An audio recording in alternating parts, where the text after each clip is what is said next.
We are counting down 10 Lycoming engine families under an active FAA Airworthiness Directive, triggered because a former supplier manufactured defective connecting rod bushings for 8 years without notifying anyone in the fleet.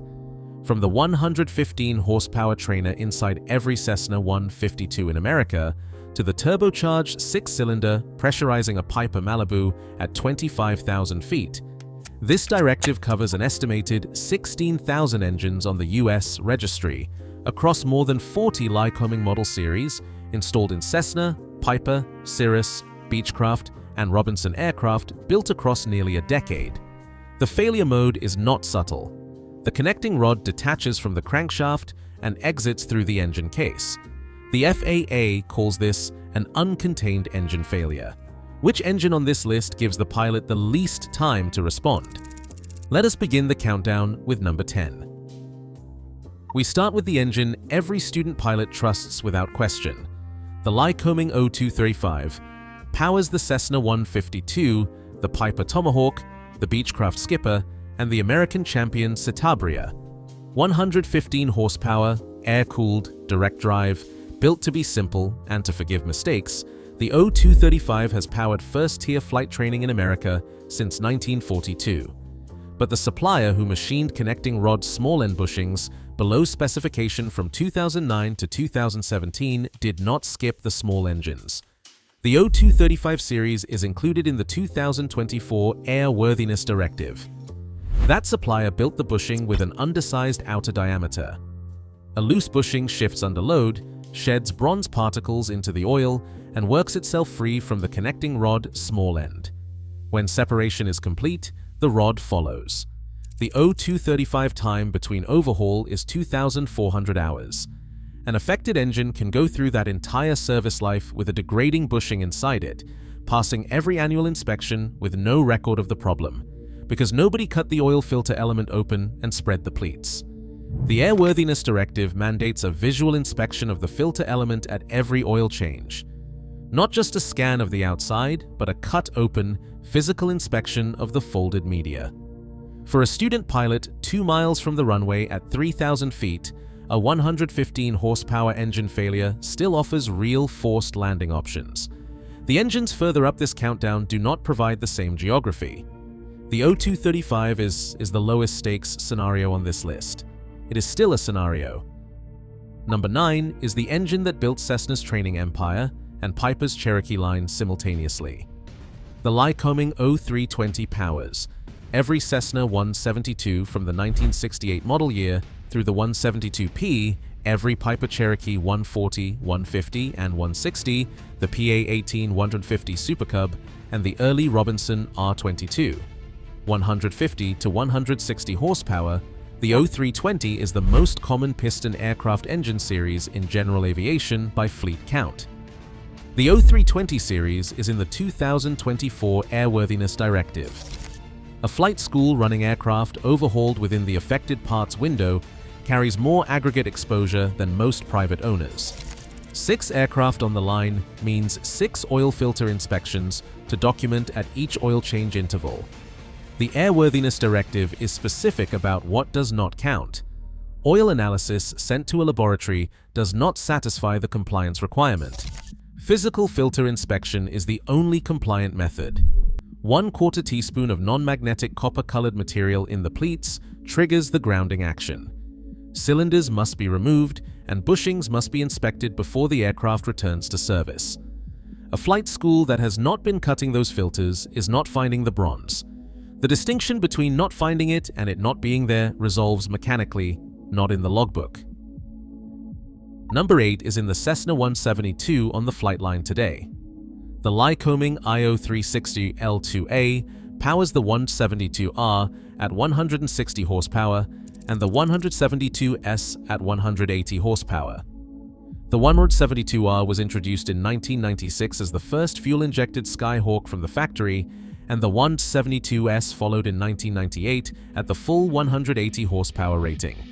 Both are on the FAA confirmed aircraft list. The Piper Archer, the Grumman Tiger, and the Cessna Cardinal RG Run IO360 variants. The IO360 series is included in the 2024 Airworthiness Directive. A Cessna 172S built in 2012 with an engine assembled from parts shipped within the affected window is operating under this directive right now. The IO360 time between overhauls is 2,000 hours.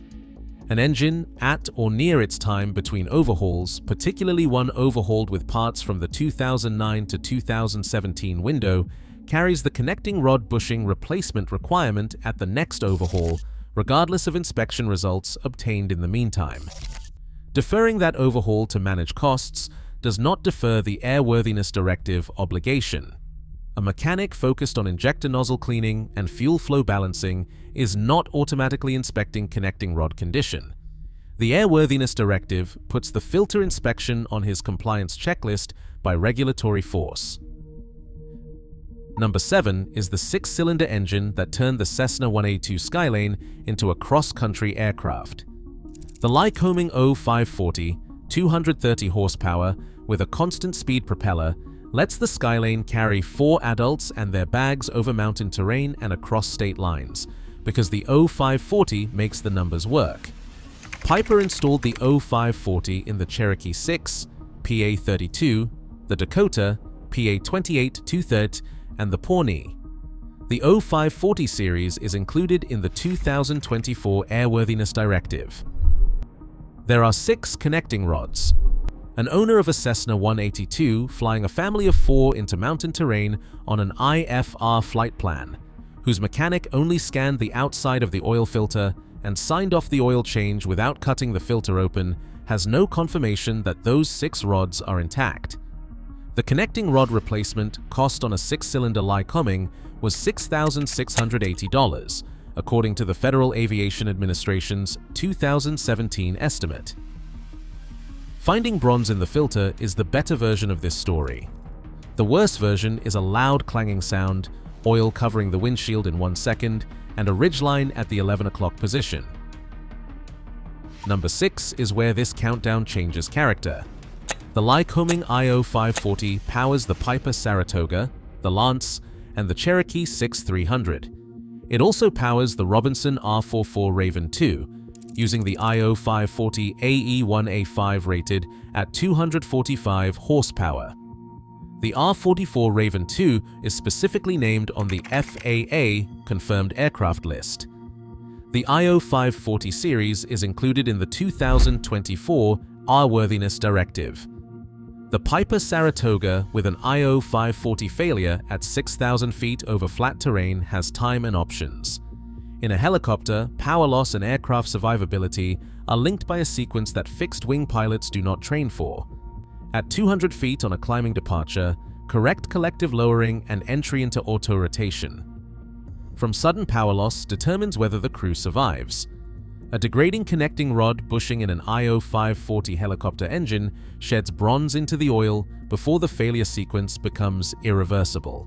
The mechanic who cuts the filter open at the 50-hour helicopter oil change interval is performing a function the cockpit instruments cannot perform at any altitude. Number 5 is the engine inside the aircraft, sold as the safest production piston single in the world. The Lycoming IO390 C3B6, 215 horsepower, lives inside the Cirrus SR20 G6. The SRT carries the whole aircraft cap's parachute system, the selling point that defines the Cirrus brand and accounts for a significant portion of the aircraft's acquisition cost. The IO390 series is included in the 2024 Airworthiness Directive, but the CAPS system has a flaw. Viable parachute deployment from a wings-level attitude requires approximately 920 feet above the ground. A connecting rod separation at low altitude, on departure, on final, during a go-around, can place the aircraft below that deployment floor before the failure is consciously registered. The parachute cannot activate for a pilot at 400 feet when the engine disintegrates. The oil filter inspection is the safety layer that operates at 0 feet. A Cirrus SR20 owner flying behind an IO390 from the affected parts window is paying for the most sophisticated safety system in certified general aviation while operating a connecting rod bushing that has never been independently verified as conforming. The one test costs less than an hour of Hobbs time. Number 4 carries the aerobatic certification. The Lycoming AEIO 540 in the Extra 330 uses an inverted oil system designed to maintain lubrication during sustained negative G flight, snap rolls, and outside loops. The Extra 330 is on the FAA confirmed aircraft list. The AEIO 360 and AEIO 540 series are included in the 2024 Airworthiness Directive. Negative G flight loads connecting rods differently than positive G cruise, a bushing that is already migrating from its seat at the connecting rod. Small end experiences compressive and tensile stress cycles that standard cross-country flying does not produce at the same rate. The aerobatic community understands OIL analysis. Experienced extra and pits operators cut filters routinely. An operator who treats the AEIO engine as a run-to-failure unit because the airframe handles the G loads is treating the wrong variable. The airframe is certified for aerobatics. The bushing is on the same airworthiness directive as the one in the Cessna 152. Number 3 is the engine in the helicopter with the highest documented fatal accident rate among comparable civilian types in the United States. The Robinson R44 standard model and the R44 Raven. I use the Lycoming HIO 360 B1A, a horizontally mounted 4-cylinder engine rated at 180 horsepower, specifically engineered for helicopter installation. The HIO 360 series is included in the 2024 Airworthiness Directive. In fixed-wing general aviation, a connecting rod failure is a forced landing event. In a helicopter at low altitude, it is not. Rotor RPM must be maintained through correct collective management in the first fraction of a second after power loss. In a hover at 10 feet, the auto-rotation window does not exist. At 200 feet on a confined area approach, the time between failure and ground contact is measured not in minutes, but in the pilot's reaction to a mechanical event for which there was no cockpit warning. Per a forensic analysis of NTSB records published by the Los Angeles Times in 2018, the R44 fatal accident rate runs at 1.6 deaths per 100,000 flight hours, materially higher than every comparable civilian helicopter type examined. A degrading bushing sheds bronze into the oil before it fails.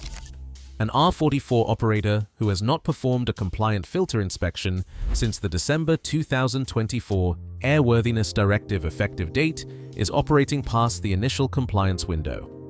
Number 2 on our list is the engine that replaced a design that was already killing pilots.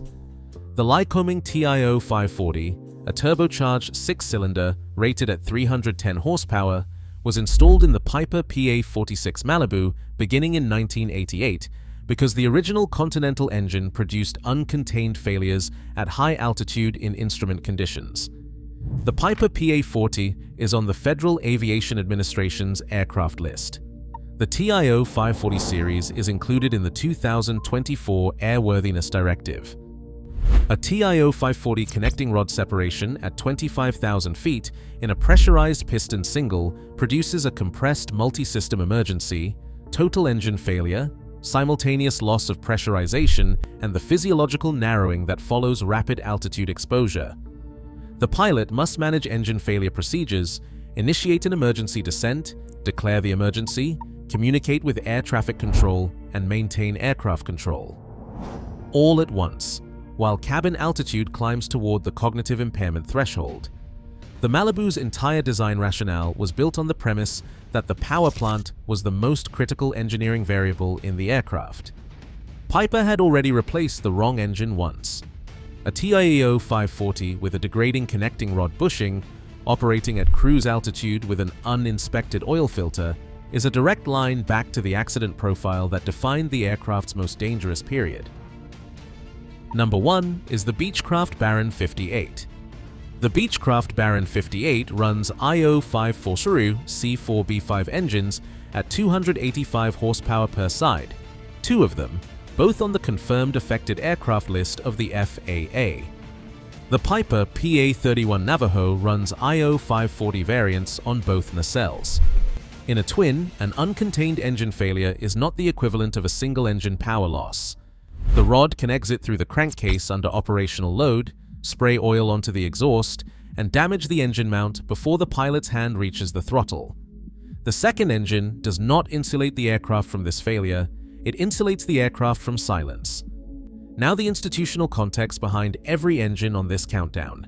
A former Lycoming supplier manufactured non-conforming connecting rod bushings from January 2009 through February 2017.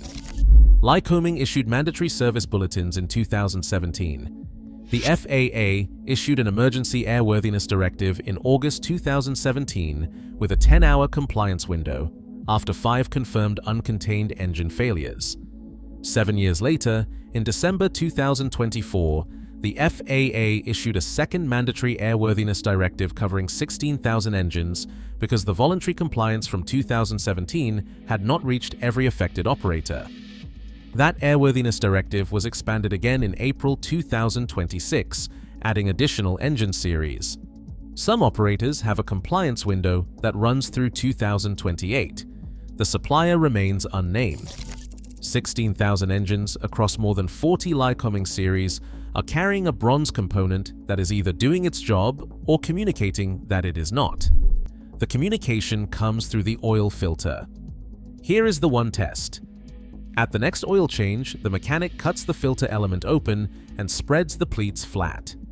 Bronze particles are copper-colored with a light straw to dull penny appearance, and they do not react to a magnet.